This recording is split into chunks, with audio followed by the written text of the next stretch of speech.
இன்னைக்கு தக் லைஃப் படத்துக்கு அந்த ப்ரொமோஷனுக்காக கர்நாடகா போயிருந்த கமலஹாசன் எதேச்சையாக ஒரு வரலாற்று உண்மையை சொல்றார். எதேச்சையாக, திட்டமிட்டு கூட இல்லை. தமிழ்ல இருந்து தான் கன்னட மொழி பிறந்ததுன்றார். இது வரலாற்று பெருவுண்மை.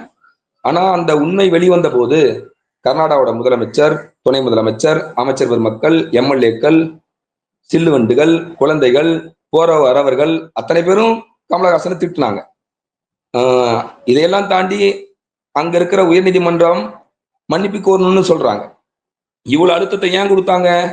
நாங்க தமிழ்ல இருந்து வந்தங்கிற வரலாற்று உண்மையை ஏற்க மறுக்கிற இவர்கள் எல்லாரையும் சேர்த்து வச்ச ஒரு பண்பாடு இருக்குன்னு இவங்க சொல்றதுக்கான காரணம் என்ன? அவருடைய உரையோடைய நீட்சி எப்படி இருக்கு? திராவிடத்தோட இன்னொரு வெர்ஷன் அது.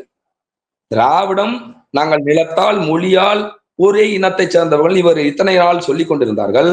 அதை கமலஹாசன் சொன்ன அந்த தமிழ் மொழியிலிருந்து தான் கன்னடம் பிறந்ததுங்கிறதை கன்னடர்கள் ஏற்றுக்கொள்ளாத போது அது ஒரு தோல்வியடைந்த தத்துவமாக கன்னடர்களும் மலையாளிகளும் தெலுங்கர்களும் தங்களை திராவிடர்களா உணரலங்கிறத அந்த சூழல் வரும்போது இப்போ வேற ஒரு திணிப்பு, பண்பாட்டு திணிப்பு, எல்லா பண்பாடும் ஒரே பண்பாடு அப்படின்னு சொல்வதன் வழியாக நீண்ட காலமாக இந்துத்துவ இயக்கங்கள் செய்துட்டு இருக்க அந்த வேலையை தான் இப்ப செய்யறாங்க.